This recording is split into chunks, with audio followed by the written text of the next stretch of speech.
नमस्कार विद्यार्थी मित्रों, फरी एक वखत तमारुं हार्दिक स्वागत है। लास्ट लेक्चरनी अंदर आपणे बात करता था स्थिति ऊर्जानी। तो स्थिति ऊर्जा विषयનું पहला આપણે रिविजन करीशुं, ત્યારબાદ આપણે स्थिति ऊर्जाना जे कॉन्सेप्ट छे एने आगळ उपर लई जाशुं। જોઈએ तो આપણે स्थिति ऊर्जानी व्याख्या જોઈતી એ આપણે શબ્દશઃ યાદ રાખીશું। કોઈપણ ક્ષેત્રમાં પદાર્થના સ્થાનના કારણે અથવા તો તંત્રની સંરચનાના કારણે, સંરચના એટલે ગોઠવણી, બરાબર, તંત્રની ગોઠવણીના કારણે કાર્ય કરવાની ક્ષમતા ધરાવે છે તેને પદાર્થ અથવા તો તંત્રની સ્થિતિ ઊર્જા કહેવામાં આવે છે। બરાબર, ક્લિયર થઈ ગયું? આગળ વધીએ। એના ઉદાહરણો આપણે લખવાના। ધનુષની પણછ અને પોપડા, જે આપણા પૃથ્વીના પોપડા છે એની અંદર સંગ્રહાયેલી ફોલ્ટ લાઇન, તિરાડોની વચ્ચેની સ્થિતિ ઊર્જા, એનું ઉદાહરણ આપી શકાય। પછી આપણે જોયું કે ભાઈ આ પથ્થર છે એને સ્પ્રિંગ ઉપર પડવા દેવામાં આવ્યો તો સ્પ્રિંગે છે એ ઊર્જાને શોષી લીધી, બરાબર। અને આગળ આ પથ્થર છે એ ડાયરેક્ટ જમીન ઉપર પડી ગયો એટલે હીટ, સાઉન્ડ અને ડિફોર્મેશનની અંદર એ ઊર્જા વ્યય થઈ ગઈ। તો આ પ્રકારનું જે ક્ષેત્ર છે સંરક્ષિત ક્ષેત્ર નહીં કહેવાય, આ સંરક્ષિત ક્ષેત્ર કહેવાશે, કારણ કે આમાં ઊર્જાનું સંરક્ષણ થઈ ગયું। ચેક કરો, બરાબર, ઊર્જા વ્યય પામતી નથી। પથ્થરની ઊર્જા સ્પ્રિંગને મળી ગઈ, પછી સ્પ્રિંગની પાછી પથ્થરને મળી જશે, એનો મતલબ કે ઊર્જાનો વ્યય થયો નથી। તો સંરક્ષી બળ કોને કહેવાય? એની વ્યાખ્યા કંઈક આપણે આ પ્રમાણે લખશું। જે બળ વડે થયેલું કાર્ય ફક્ત પ્રારંભિક અને અંતિમ સ્થિતિ ઉપર જ આધાર રાખે પણ તેના ગતિમાર્ગ ઉપર આધાર ન રાખે તો તેવા બળને સંરક્ષી બળ કહે છે। સંરક્ષી ક્ષેત્રને સંરક્ષી બળ ક્ષેત્ર કહે છે। દાખલા તરીકે ગુરુત્વાકર્ષણ, વિદ્યુત અને ચુંબકીય બળો એની અંદર આઉટ થાય છે, બરાબર। એક સાદું ઉદાહરણ તમને આપું, બરાબર। તો આ ચુંબક છે, આ ચુંબકની આગળ તમે બીજો ચુંબક લઈ જાઓ, નાનકડો બીજો ચુંબક, બરાબર, NS ધરાવતો બીજો ચુંબક લઈ જાઓ નાનકડો, અને આ ચુંબક છે એ જો અહીંયા સુધી તમે લઈ આવો તો શું થશે? આ અહીંયા S રાખીએ, આ S છે,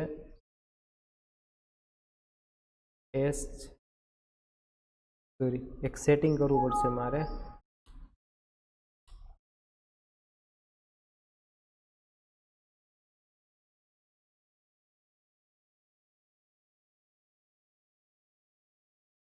ચાલો,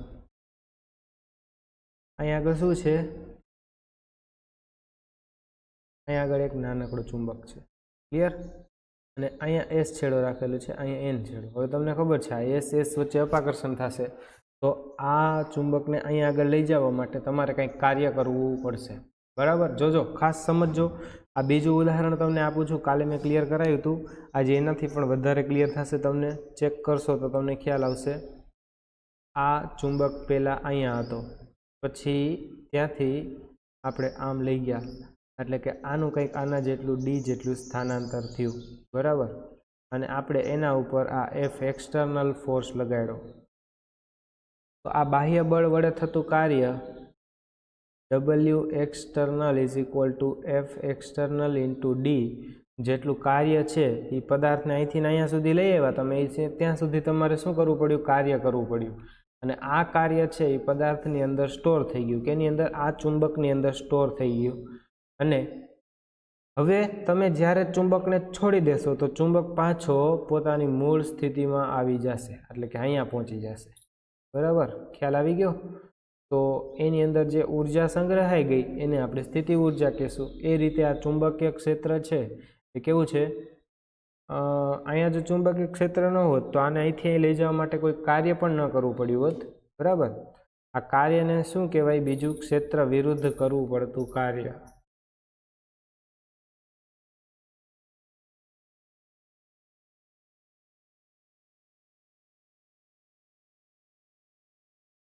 ક્ષેત્ર વિરુદ્ધ કરવું પડતું કાર્ય, બરાબર, ક્ષેત્ર વિરુદ્ધ કરવું પડતું કાર્ય।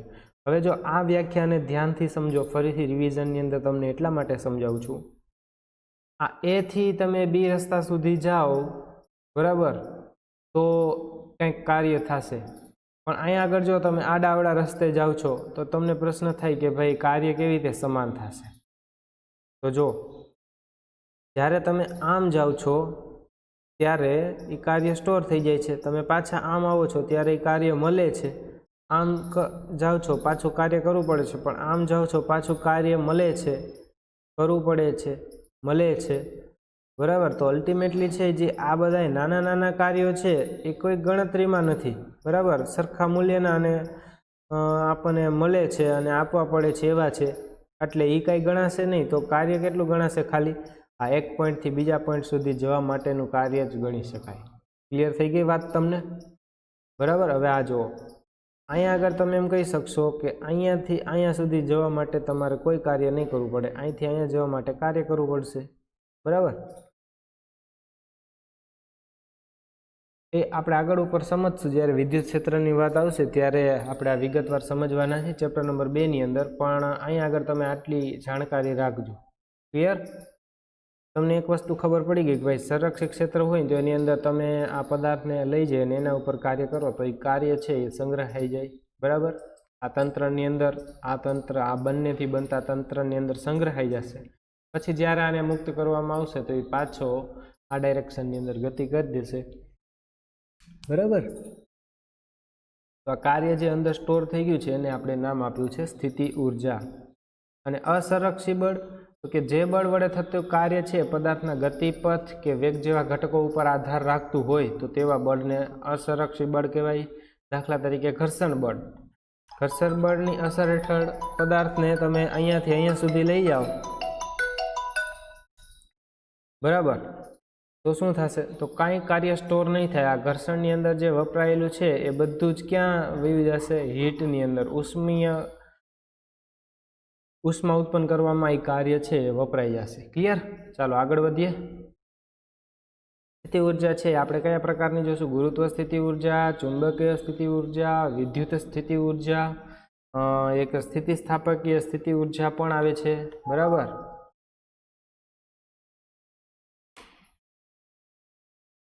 ચાલો આપણે અહીંયા લખી નાખીએ, બરાબર. કઈ ઉર્જા?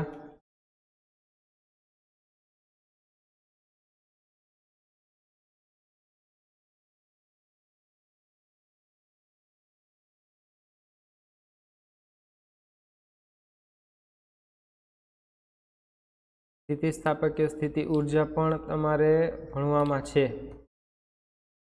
અને ત્યારબાદ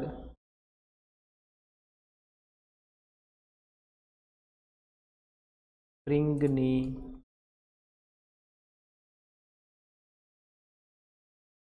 સ્થિતિ ઉર્જા, બરાબર.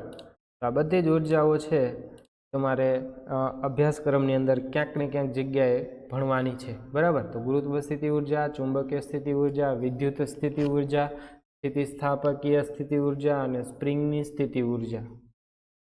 ક્લિયર?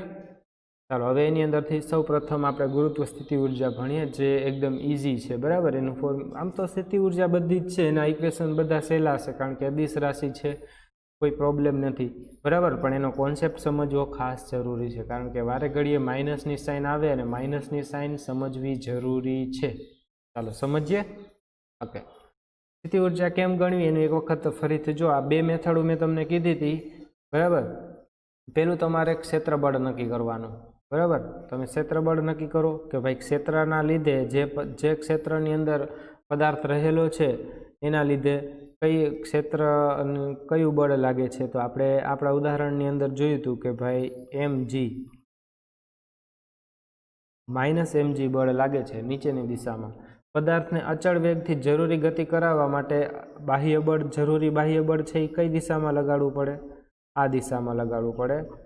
F એક્સટર્નલ કેના જેટલું લગાડવું પડશે?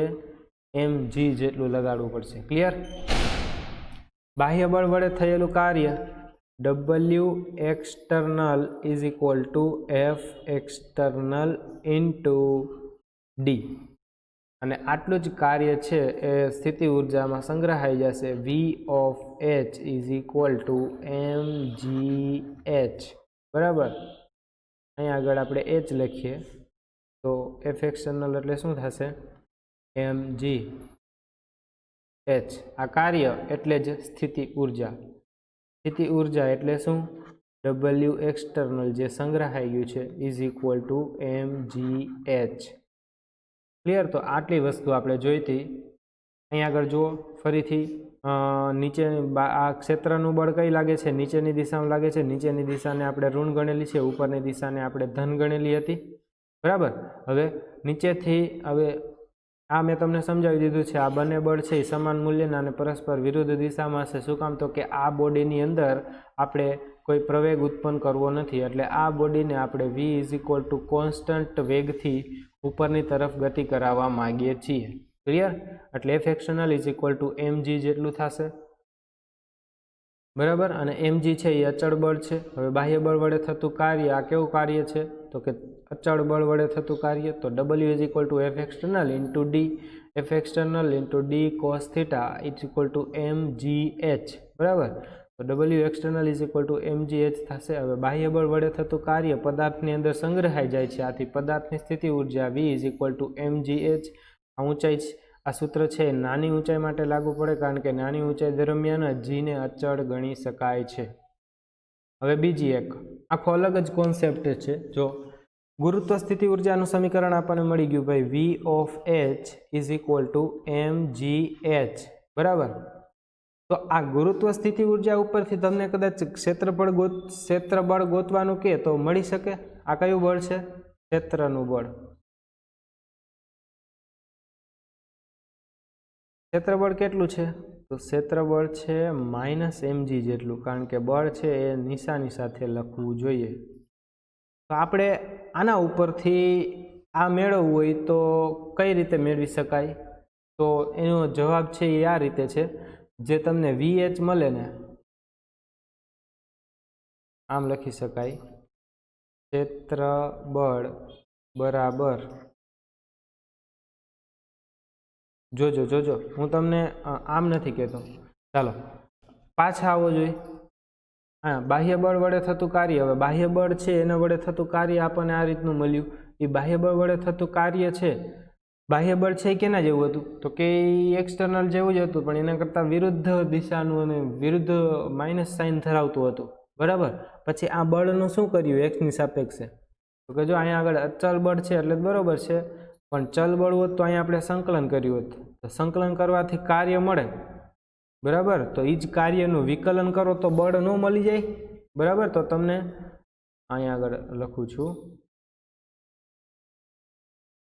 Reverse process. આની જ રિવર્સ પ્રોસેસ. આ સ્થિતિ ઉર્જા બાહ્ય બળ વડે થયેલું કાર્ય. તો બાહ્ય બળ અહીંયાથી ના ઊંધું જવું હોય તો શું થાય? બાહ્ય બળમાંથી તમારે આમ જવું હોય તો શું કરવું પડે? વિકલન. અને આમ જાશો તો શું કરવું પડશે? તમે સંકલન કરશો, સંકલન. અહીંયા વિકલન કરવાથી તમને શું મળશે? બાહ્ય બળ મળશે અને બાહ્ય બળ મળશે. અહીંયા લખી નાખું, અહીં લખેલું જ છે બાહ્ય બળ.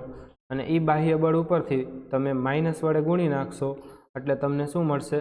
ક્ષેત્રફળ મળશે. અહીંથી નામ કરશો એટલે માઇનસ વડે ગુણશો તો તમને શું મળશે? બાહ્ય બળ મળશે. અને એનું સંકલન કરશો એટલે તમને કાર્ય મળશે, અને એ કાર્ય એટલે સ્થિતિ ઉર્જા. ચાલો આટલી વસ્તુ. તો શું કરવું પડશે? વિકલન કરવું પડશે અને માઇનસની સાઇન લગાડવી પડશે. તો તમને શું મળશે? આના ઉપરથી સ્થિતિ ઉર્જા ઉપરથી ડાયરેક્ટ જ તમને મળી જશે ક્ષેત્રબળ. જોજો, ક્ષેત્રબળ એટલે સ્થિતિ ઉર્જાનું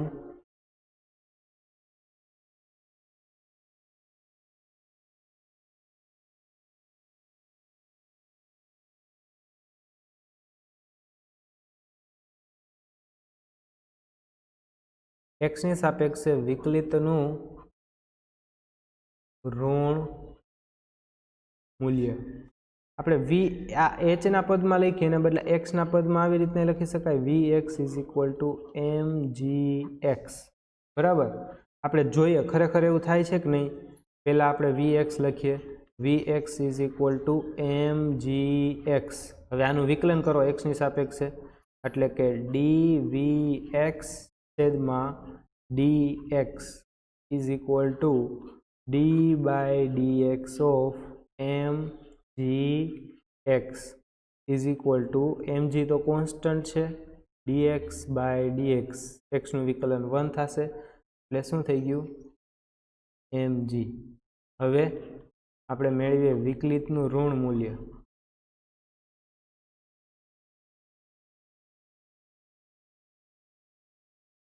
ઇઝ ઇક્વલ ટુ શું થશે?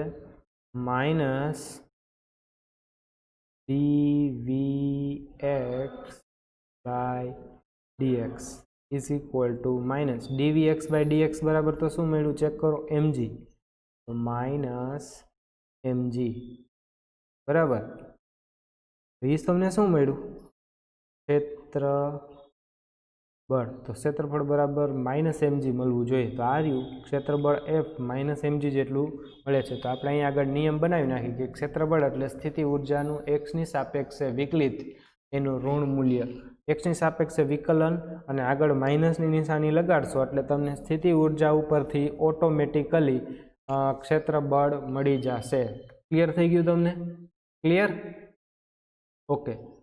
તો પછી ક્ષેત્રબળ ઉપરથી પાછું તમારે સ્થિતિ ઉર્જા મેળવવી તો કે સંકલન કરી અને માઇનસની સાઇન લગાડી દો એટલે તમને પાછું મળી જાય. બરાબર. અહીંયા એ જ કરશું આપણે. જો આ બીજી મેથડ પણ મેં તમને શીખવાડેલી હતી. બીજી મેથડમાં આપણને ખબર છે ભાઈ ક્ષેત્રબળ હંમેશા બાહ્ય બળ જેટલું હોય તો બાહ્ય બળ કાઢી નાખીએ. હવે ક્ષેત્રબળ નક્કી કરો. ક્ષેત્રબળ વડે થતું કાર્ય ગણો. એ કાર્યની અંદર માઇનસ સાઇન નાખી દો. બરાબર. એટલે તમને જે કાર્ય મળે એ કાર્ય એટલે જ સ્થિતિ ઉર્જા. ક્લિયર? તો હવે આપણે આવું એક ઉદાહરણ ગણીએ. મેં તમને વાત કરી હતી કેટલા પ્રકારની સ્થિતિ ઉર્જા હોય છે. ગુરુત્વ સ્થિતિ ઉર્જા જેની વાત આપણે કરી ગયા.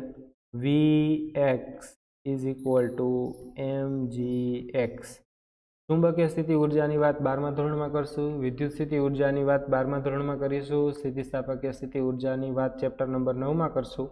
અને સ્પ્રિંગની સ્થિતિ ઉર્જાની વાત અત્યારે જ કરીશું. ચાલો, સ્પ્રિંગમાં આપણે બીજો રસ્તો. બરાબર. This is nothing but the method 2. બરાબર. સેકન્ડ મેથડ આપણે ફોલો કરશું. આગળ આવી જાઓ. તો પહેલાં તો છે ને આપણે પહેલું સ્ટેપ શું હતું? ક્ષેત્રબળ નક્કી કરો. આપણે ક્ષેત્રબળ નક્કી કરીએ. ક્ષેત્રબળ અહીંયા કયું છે? સ્પ્રિંગનું. તો સ્પ્રિંગ બળ નક્કી કરવું. સ્પ્રિંગ બળ કોને? સ્પ્રિંગ બળનું સૂત્ર કોને આપ્યું હતું? હુક. હુક નામનો જે વૈજ્ઞાનિક હતો એણે આપ્યો હતો. એટલે એને હુકનો નિયમ પણ કહેવામાં આવે છે. હવે અહીંયા આગળ ખાસ ઓબ્ઝર્વેશન કરજો. આ એક દ્રઢ આધાર છે. શું છે?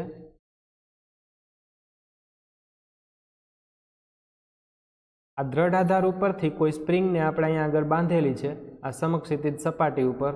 અને આ જે સપાટી છે એ ઘર્ષણ રહિત સપાટી છે. કેવી છે? ઘર્ષણ રહિત સપાટી ઉપર દ્રઢ આધાર પરથી સ્પ્રિંગ સાથે એક બ્લોક છે એને બાંધેલો છે. શરૂઆતની અંદર તમે જો બ્લોક છે ને એ કઈ સ્થિતિની અંદર છે? બ્લોક છે એ એકદમ ન્યુટ્રલ સ્થિતિની અંદર છે. હવે આપણે શું કરીએ તો કે હવે આપણે આ બ્લોક છે એનું આપણે થોડુંક એના ઉપર બળ લગાડીએ. બરાબર. બળ લગાડવું હોય તો આપણને ખ્યાલ છે કે બળ માટે આપણે સંજ્ઞા પ્રણાલી નક્કી કરેલી છે કે આ ડાયરેક્શનની અંદર આપણે જે કાંઈ પણ બળ લગાડીશું એને આપણે કેવું ગણીશું? ધન. અને આ ડાયરેક્શનની અંદર આપણે જે કાંઈ પણ બળ લગાડીશું એને આપણે કેવું ગણીશું? ઋણ. બરાબર. એ જ રીતે સ્થાનાંતર એક્સ પણ કેવું થશે? ધન થશે અહીંયા આગળ. અને અહીંયા આગળ પણ એક્સ અને એફ છે એ આ દિશાની અંદર કેવા ગણવામાં આવશે? માઇનસ ગણવામાં આવશે. એવી સંજ્ઞા પ્રણાલી આપણે પહેલેથી જ સ્વીકારેલી છે. તો એ જ સંજ્ઞા પ્રણાલીને આપણે અનુસરતા રહેશું. હવે જોજો. હવે હું શું કરું છું? આ બ્લોક છે એના ઉપર આમ કંઈક બળ લગાડું છું. બળ લગાડવાથી બ્લોકનું સ્થાનાંતર થશે. બરાબર. એટલે આ એફએસ બળ લગાડેલું છે એ કેવું છે? ધન છે. શું કામ? તો કે આ સાઈડ છે, જો આ સાઈડનું છે એ ધન ગણવામાં આવશે. એટલે આ બ્લોક છે એના ઉપર આ બાહ્ય બળ છે. કયું છે? બાહ્ય બળ.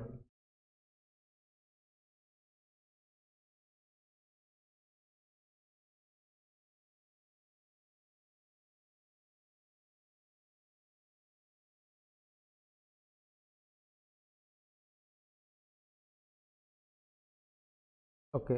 અહીંયા આગળ છે ને હું સોરી એફ એસ છે ને એને નામ આપી દઈએ આપણે સ્પ્રિંગ બળ. એફ એસ સ્પ્રિંગ બળ અને એફ એટલે બાહ્ય બળ છે, બરાબર. ચાલો આ વસ્તુ જોજો. હવે આપણે શું કરેલું છે તો કે આ એફ મેં અહીંયા આગળ લગાડ્યું તો એ એફ કેવું થશે? ધન થશે, બરાબર. અને આ સ્થાનાંતર પણ કેવું થયું? એના લીધે ધન થયું. બીજી વાત, તો પછી તમને ખબર છે તમે સ્પ્રિંગને ખેંચો તો સ્પ્રિંગ તમને કેમ ખેંચશે? તો સ્પ્રિંગ છે એ તમને ઊંધી દિશામાં ખેંચશે, બરાબર. સ્પ્રિંગનો હંમેશા નેચર છે કે સ્પ્રિંગ છે એ તમને વિરુદ્ધ દિશાની અંદર ખેંચે. તો સ્પ્રિંગ બળ કેમ જનરેટ થશે? આ રીતે. આ શું હશે? સ્પ્રિંગ બળની દિશા એફ એસ. ખબર પડી ગઈ? હવે એનાથી ઉલટું કરો. તમે જે આ આપણું સ્પ્રિંગ છે એને આ દિશાની અંદર બાહ્ય બળ લગાડો, આ દિશાની અંદર દબાવો, તો શું થશે? તો સ્પ્રિંગ છે એ તમને એના કરતાં વિરુદ્ધ ફોર્સ આપશે. અહીંયા આગળ લખી નાખું છું હું એફ, આ બાહ્ય બળ, બરાબર. તો સ્પ્રિંગ તમને કેમ ધક્કો મારશે? સ્પ્રિંગ આમ સામે ધક્કો મારશે, બરાબર. જેને આપણે કહીશું એફ એસ, સ્પ્રિંગ બળ. તમને ખબર પડી ગઈ કે ભાઈ તમે જો આ બળ કેવું કહેવાય? આ એફ કેવું કહેવાય? માઇનસ. અને આ એફ એસ કેવું કહેવામાં આવશે? ધન. એફ એસ ધન, એફ ઋણ, બરાબર. એફ એસ ઋણ, એફ ધન, બરાબર. અને એક્સ કેવું થયું? ઋણ થયું. જો આ સાઈડનું છે એને કેવું ગણશું આપણે? નેગેટિવ. એટલે એક્સ કેવું છે? ઋણ છે. ક્લિયર? તો તમને એક વસ્તુની ખબર પડી ગઈ કે આ એફ એસ અને એક્સ ઉપરથી તમારે જો મેળવવું હોય સ્પ્રિંગ બળ તો તમે શું કરી શકો? અથવા તો આપણે સ્પ્રિંગ બળ મેળવવું છે અને કેની મદદથી મેળવવું છે? એક્સની મદદથી, બરાબર. કારણ કે તમને એક વસ્તુની બીજી એક વસ્તુ ખબર છે. જોજો, આવી કોઈ એક જાડી સ્પ્રિંગ વિચારો તમે. આ સ્પ્રિંગને નીચે આપણે બ્લોક બાંધેલો છે એક. હવે તમે આને થોડીક ખેંચશો તો સ્પ્રિંગ છે એ થોડુંક બળ લગાડશે. અથવા તો બીજી એક વિઝ્યુલાઇઝેશન કરાવું. તમે આને અહીંયા સુધી ખેંચો અને પછી છોડી દો, બરાબર. તો શું થશે? તો સ્પ્રિંગ છે ને એ ઓછી શક્તિથી અહીંયા આગળ પાછળ જશે. પણ જો સ્પ્રિંગને તમે અહીંયા સુધી ખેંચેલી હશે તો સ્પ્રિંગ છે ધારો કે અહીંયા સુધી ખેંચેલી છે અને પછી તમે મૂકો તો ઓલી રબર બેન્ડ યાદ કરો. તમે ક્લાસની અંદર કાગળિયા મારવા માટે જે રબર બેન્ડનો ઉપયોગ કરતા હતા, બે આંગળીઓની વચ્ચે રાખી અને અહીંયા આગળ તમે કાગળ રાખતા હતા, પછી આને ખેંચતા હતા પાછળની ડાયરેક્શનની અંદર. તો શું થતું હતું? જેટલું વધારે તમે પાછળ ખેંચતા હતા એટલું રબર છે એ તમને વધારે આગળ ધક્કો મારતું હતું કે નહીં? બરાબર. તો અહીંયા આગળ તમે એક કન્ક્લુઝન ઉપર આવશો જેના ઉપર હુક પણ આવ્યો હતો. એને ખ્યાલ આવી ગયો હુકને કે ભાઈ આ એફ છે સ્પ્રિંગ બળ F S is directly પ્રપોઝનલ two x છે. ખબર પડી ગઈ? ડાયરેક્ટલી પ્રપોઝનલ ટુ એક્સ હોવું જોઈએ. કારણ કે જો જેટલું તમે આમ વધારે આ એફ બળ જેટલું વધારે હશે એટલું સ્થાનાંતર વધારે થશે, અને જેટલું સ્થાનાંતર વધારે થશે એટલું આ સ્પ્રિંગ બળ છે એ વધારે લાગશે. ક્લિયર? તો તમે એમ કહી શકો કે F S is directly પ્રપોઝનલ two x હોવું જોઈએ, બરાબર. હવે પ્રાયોગિકલી આપણે જ્યારે જોયું ત્યારે આ એફ એસ એની વચ્ચે આપણે સમપ્રમાણતાની નિશાની મૂકીએ તો આપણને એક સૂત્ર મળશે માઇનસ કે એક્સ. ક્લિયર? તો આ સમીકરણ શું દર્શાવે છે? જો એ આ એક્સ છે, આ એફ છે, બરાબર. આ બંને કેવા છે? સદિશ છે. એટલે બંનેને છે ને હંમેશા દિશા સાથે મૂકવા જોઈએ. આ સદિશ સમીકરણ છે આખે આખું. ક્લિયર?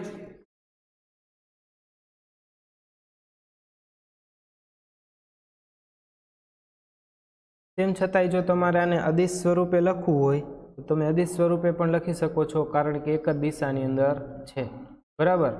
એટલે એક દિશાનું હોવાથી આપણે એને ઉપર તમે બુકની અંદર કોઈ જગ્યાએ સદિશની નિશાની નહીં જુઓ, બરાબર. હવે જો આ F S is equal to minus K x ખરેખર સાચું છે કે ખોટું એ આપણે ચકાસીએ.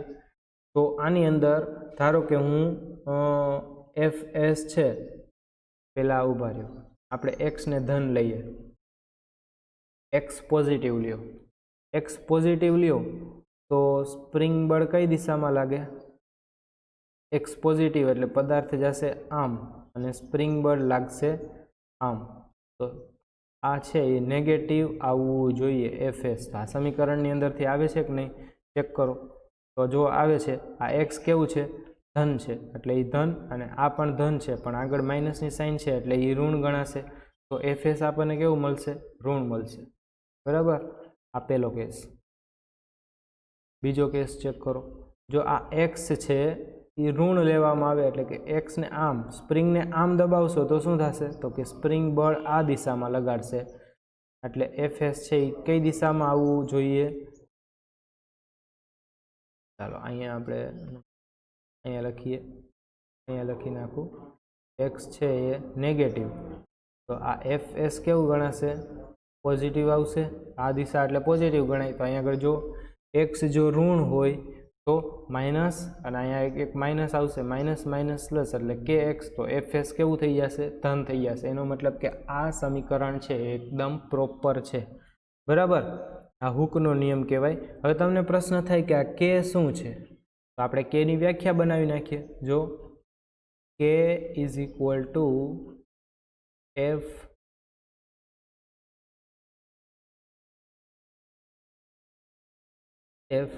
S divided by X. હવે તમને આ તો ખબર જ છે, તમે આ લખ્યું છે F is equal to minus F S. શું કામ? તો કે બાહ્ય બળ અને સ્પ્રિંગ બળ વિરુદ્ધ દિશામાં હોય છે.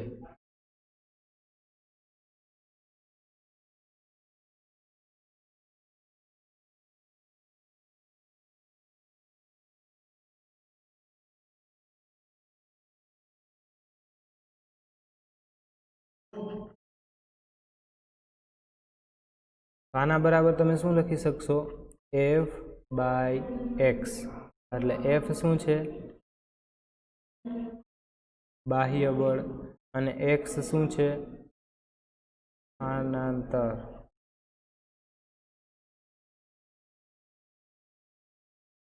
બરાબર, આનો એકમ શું થશે? બરાબર, પહેલા આપણે સ્પ્રિંગ અચળાંકની વ્યાખ્યા લખીએ.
ચાલો હવે જોજો, આ એક્સને હું લઈ લઉં 1 મીટર.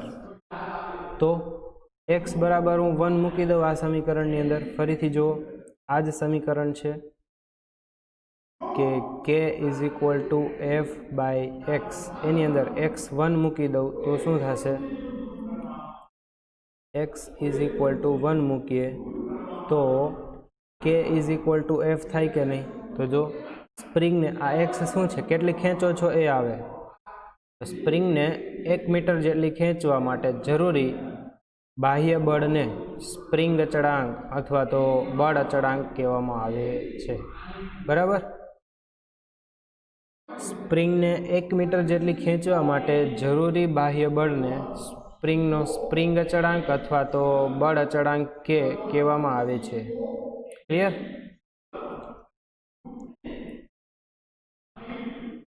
ચાલો, તો કે નો એકમ શું થશે? તો કે કે નું સમીકરણ છે એફ બાય એક્સ. એફ નો એકમ થાય ન્યૂટન, આનો થાય મીટર, તો ન્યૂટન પર મીટર બરાબર ઇઝ ઇક્વલ ટુ કે નો યુનિટ. ક્લિયર? કે નો યુનિટ શું થશે? ન્યૂટન પર મીટર. બીજી વાત, હવે તમે એક બીજી વસ્તુ આ વ્યાખ્યા ઉપરથી જુઓ, 1 મીટર ખેંચવા માટે જરૂરી બાહ્ય બળને, તો તમે બોલપેનની સ્પ્રિંગ છે અને તમે ખેંચો બરાબર, 1 સેન્ટીમીટર આપણે રાખીએ, 1 મીટર નથી રાખતા, તો એનો એકમ ન્યૂટન પર સેન્ટીમીટર થઈ જશે બરાબર. તો 1 સેન્ટીમીટર ખેંચવા માટે આપણે જેટલું બળ લગાડવું પડે. સામે બીજી સ્પ્રિંગ એક તમને કહું, બીજી સ્પ્રિંગ છે ખટારાના જમ્પરની બરાબર. એ સ્પ્રિંગને તમે 1 સેન્ટીમીટર જેટલી ખેંચો તો શું થશે? તો બંનેમાં બળ છે એ ખટારાની સ્પ્રિંગને 1 સેન્ટીમીટર ખેંચવા માટે જરૂરી બળ છે એ તમને ખૂબ મોટું મળશે. એનો મતલબ એમ કે ખટારાની સ્પ્રિંગ માટેનો સ્પ્રિંગ અચળાંક કે છે એ ખૂબ મોટો હોય બરાબર, એ વધારે હશે. ક્લિયર? તો તમને ખ્યાલ આવી જવો જોઈએ કે ભાઈ કે વધારે હોય તો શું થાય. અહીં આગળ લખી દઉં છું, કે વધુ હોય તો એ સ્પ્રિંગ છે એ વધુ અક્કડ કહેવાય બરાબર, અને કે ઓછો હોય તો એ સ્પ્રિંગને નરમ સ્પ્રિંગ કહેવામાં આવશે. ક્લિયર? તો આ વસ્તુ છે એ તમને ખ્યાલ હોવો જોઈએ. ઓકે, હવે આપણે આગળ વધીએ. આપણને એક બાહ્ય સ્પ્રિંગ બળ એટલે ક્ષેત્ર નક્કી થઈ ગયું છે. હવે આપણે સ્પ્રિંગ બળ વડે થતું કાર્ય ગણવાનું છે બરાબર. સ્ટેપ નંબર 2 જોઈ લઈએ. ક્ષેત્રબળ નક્કી કરો, ક્ષેત્રબળ વડે થયેલ કાર્ય ગણો.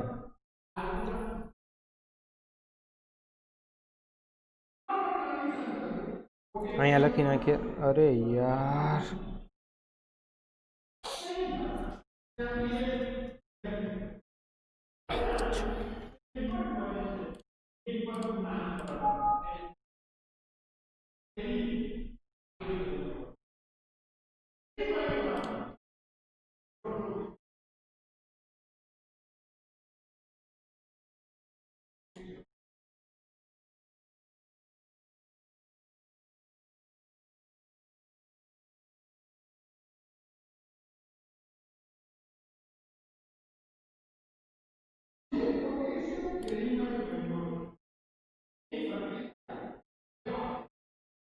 ચાલો, ક્ષેત્રબળ નક્કી થઈ ગયું બરાબર. ક્ષેત્રબળ વડે થયેલ કાર્ય ગણીએ. હવે સ્ટેપ 2 તમે આ બધું લખતા લેજો.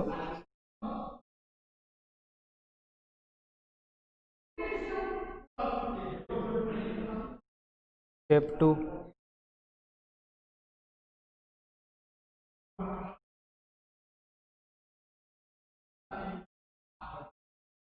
ક્ષેત્રબળ વડે થયેલ કાર્ય. તો ક્યાં સુધીનું આપણે કાર્ય ગણવું છે? તો કાર્ય આપણે એવું ગણવું છે, ધારો કે સ્પ્રિંગને લાંબી કરીએ તો અહીંયા આગળ શું હતું? That is nothing but the x is equal two 0, અને અહીંયા શું છે? આ એક્સ ઇઝ ઇક્વલ ટુ આપણી બુકની અંદર લીધેલું છે એક્સ એમ. તો આ શું છે? એક્સ એમ છે બરાબર. તો આપણે સ્પ્રિંગને હવે જોજો, હવે સ્પ્રિંગની અંદર આપણે સ્થિતિ પહેલાં કાર્ય ગણીએ બરાબર. તો ક્ષેત્રબળ વડે થયેલું કાર્ય, અરે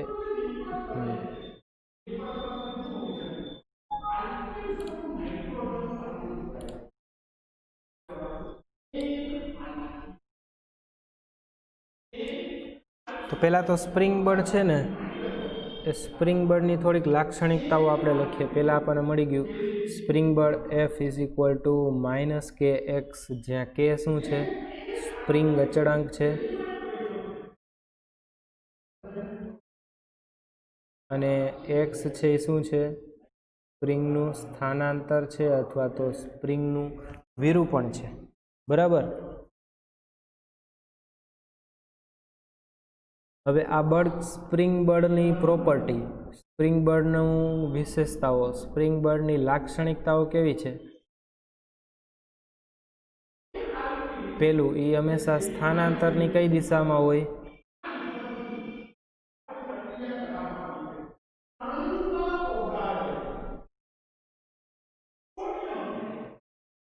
વિરુદ્ધ દિશામાં લાગે।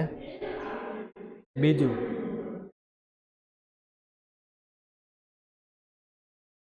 સ્થાનાંતર વધે તેમ બળ વધે છે, બરાબર, એટલે કે એ ચલ બળ છે, બરાબર। તમને ખબર પડી ગઈ। હવે આના વડે જો તમારે કાર્ય શોધવું હોય તો એ કાર્ય છે ચલ બળ વડે થતા કાર્યનું સૂત્ર તમારે મૂકવું પડે, કારણ કે એ બળ છે એ અચળ નથી। હવે તમે શું કરો છો, સ્પ્રિંગ બળ વડે થયેલું કાર્ય તમને ખબર છે, સ્પ્રિંગ બળ વડે થયેલું જો બાહ્ય બળ છે, આ બાહ્ય બળ,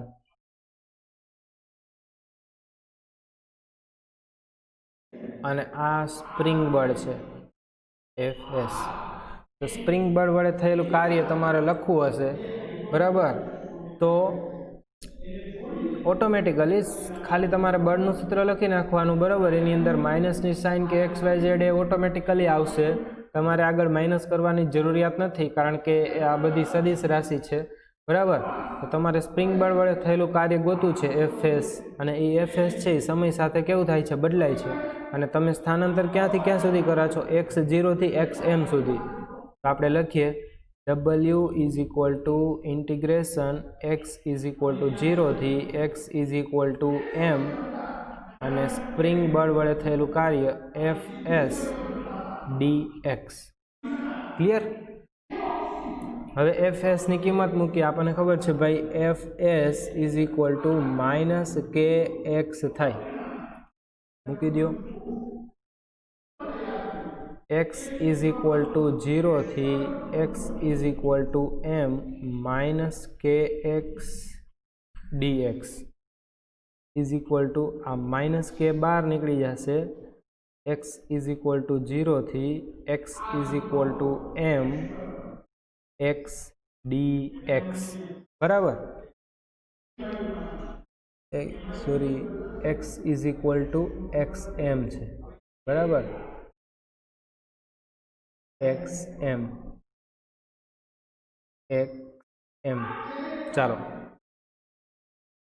સંકલન કરો। x નું સંકલન આપણને ખબર છે x ની n ઘાત dx હોય તો શું થશે, આનું સંકલન x ની n પ્લસ 1 છેદમાં n પ્લસ 1 થશે।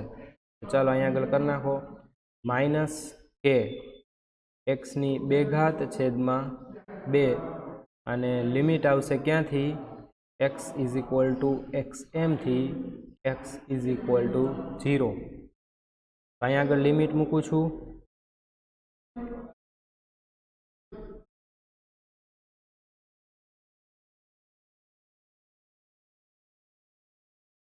માઇનસ કે એમ નમ, પહેલાં એક્સની બદલે xm મૂકો એટલે xm² બાય 2 માઇનસ 0 મળશે।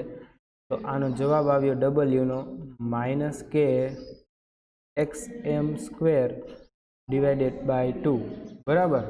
હવે આપણને ખબર છે સ્ટેપ 3, સ્ટેપ 3 શું છે કે સ્થિતિ ઊર્જા કેના જેટલી હશે, સ્થિતિ ઊર્જા બરાબર, પહેલા તો માઇનસની સાઇન અને ક્ષેત્રબળ વડે થયેલ કાર્ય, ચેક કરો, કાર્ય ક્ષેત્રબળ વડે થયેલ કાર્ય જેટલું જ ઋણ કાર્ય પદાર્થમાં સંગ્રહાય છે, આ કાર્ય એટલે સ્થિતિ ઊર્જા। તો આપણને કાર્ય મળ્યું માઇનસ kxm² ડિવાઇડેડ બાય 2, જેને આપણે કહેશું સ્થિતિ ઊર્જા V। તો આ સ્પ્રિંગની સ્થિતિ ઊર્જાનું સમીકરણ મળી ગયું, માઇનસ kxm² ડિવાઇડેડ બાય 2। ખબર પડી ગઈ? Clear? That is the important thing.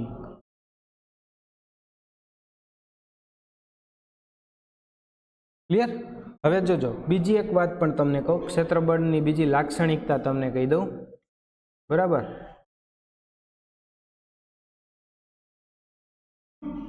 આ ક્ષેત્રબળ છે એનું તમે કદાચ આલેખ ડ્રો કરો, બરાબર, સ્થાનાંતરની સાપેક્ષે આપણે બળ માટે એવો આલેખ દોરવાનો હોય છે, સ્થાનાંતરની સાપેક્ષે બળ.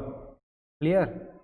આપણને ખબર છે જો આ સાઈડનું આપણે અહીં આગળ સ્થાનાંતર લઈએ અને અહીંયા આગળ લઈએ એફ. પહેલી વસ્તુ આપણને ખબર છે કે સ્થાનાંતરની વિરુદ્ધ દિશામાં લાગે, સ્થાનાંતર વધે તેમ બળ વધે છે, એટલે કે F S directly પ્રપોઝનલ two x હોય.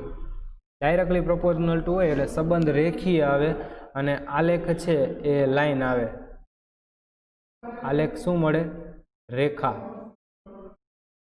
ક્લિયર? હવે જોજો, એક્સ છે એ કેવું છે? ધન. અહીંયા મૂકો એક્સ, તમે ધન મૂકશો તો એફએસ ઋણ દેખાડશે. તો આ એફએસ ની કઈ બાજુ છે? ધન બાજુ. આ કઈ બાજુ છે? ઋણ બાજુ. આ એક્સ ની કઈ બાજુ છે? ધન. અને આ એક્સ ની ઋણ બાજુ છે. તો એક્સ ધન હશે ત્યારે પેલી વસ્તુ જો આ આલેખ આપણે બનાવીએ, અહીંયા આગળ લખું છું, એક્સ બરાબર 0 હશે તો એફએસ બરાબર કેવું થશે? 0 થશે આ સમીકરણ ઉપરથી. હવે એક્સ છે એ ગ્રેટર ધેન 0 આવશે તો એફએસ છે એ લેસ ધેન 0 આવશે, અને એક્સ છે એ લેસ ધેન 0 હશે તો એફએસ છે એ ગ્રેટર ધેન 0 હશે. એટલે કે આ એક્સ છે એ ઋણ સાઈડમાં હશે તો એફએસ છે એ ઉપર હશે, અને એક્સ છે એ ધન હશે તો પછી એફએસ છે એ ઋણ દિશામાં હશે. અને સંબંધ તો કેવો છે? રેખીય છે. અને બીજું આલેખ છે એ 0 0 માંથી પસાર થાય છે. તમને આઈડિયા આવી જવો જોઈએ કે ભાઈ એ બળનો જે આલેખ છે એ 100% આ પ્રકારનો મળશે. ક્લિયર? આ એફએસ નો આલેખ છે, એફએસ નો સ્થાનાંતર વિરુદ્ધનો આલેખ. હવે હું તમને એમ કહું કે આ આલેખ, બરાબર, સ્પ્રિંગ બળનો સ્થાનાંતર વિરુદ્ધ આલેખ.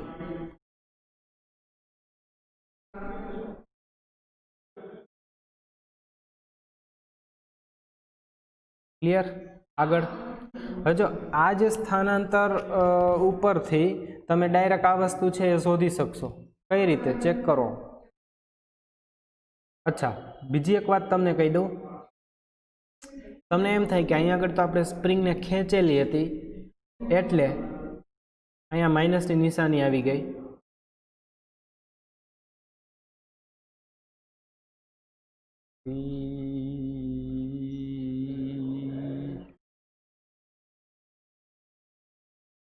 ચાલો અહીંયા જો એક આપણી મિસ્ટેક છે. ડબલ્યુ ઇઝ ઇક્વલ ટુ તમને માઇનસ જ મળે છે ઓલરેડી, તો વી ઇઝ ઇક્વલ ટુ તમને પ્લસ મળશે.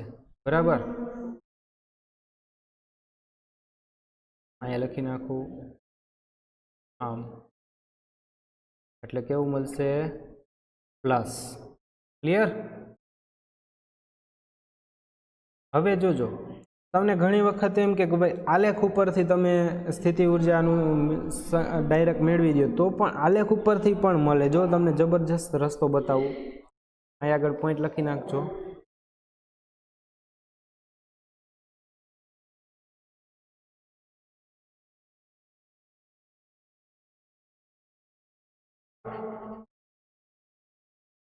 આલેખ ઉપરથી પણ સ્થિતિ ઉર્જા મળી જાય. ઘણા બધા દાખલાઓની અંદર આ કોન્સેપ્ટ છે, તમે વાપરી શકશો, પણ અત્યારે સમજી લેજો આલેખ છે. બરાબર? હવે તમારે જોવું છે ક્યાંથી ક્યાં સુધી, તો કે આ રહ્યું, આ એક્સ બરાબર 0 છે અને આ એક્સ બરાબર એમ છે. એક્સ બરાબર 0 થી એક્સ બરાબર એમ સુધી જ્યારે લઈ ગયા ત્યારે એની અંદર કેટલી ઉર્જા સંગ્રહ પામી ગઈ એ આપણે જોવાનું છે. તો જો આ કાર્ય ગણશો, આ ક્ષેત્રફળ ગણશો, ક્ષેત્રફળ તમને શેનું મૂલ્ય આપશે? કાર્યનું મૂલ્ય આપશે. અને કયા કાર્યનું મૂલ્ય આપશે? તો કે આ લખી નાખું, ક્ષેત્રફળ બરાબર ક્ષેત્રબળ વડે થયેલા કાર્યનું ઋણ મૂલ્ય. ક્ષેત્રફળ તમને આ આપશે અને સ્થિતિ ઉર્જા કેવી રીતના મળશે? સ્થિતિ ઉર્જા બરાબર આગળ માઇનસની સાઇન લગાડી દેવાની અને બીજું શું આવશે?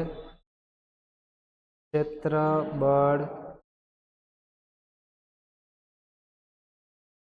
આ શું આપશે તમને? ક્ષેત્રબળ વડે થયેલ કાર્ય, અને ક્ષેત્રબળ વડે થયેલ કાર્ય ની આગળ તમે માઇનસની સાઇન લગાડી દો તો તમને આ મળશે. હવે આનું ક્ષેત્રફળ કેટલું થશે? તો જો આ એક્સ એમ છે, બરાબર. તો અને બીજી વસ્તુ આ હજી એક વસ્તુ તમને કહી દઉં, આનો ઢાળ શું થશે? આ રેખાનો ઢાળ એટલે વાયના છેદમાં એક્સ. અહીંયા જુઓ તમે, અથવા તો અહીંયા, અરે ચાલો ડ્રો કરી નાખું પાછું ફરીથી.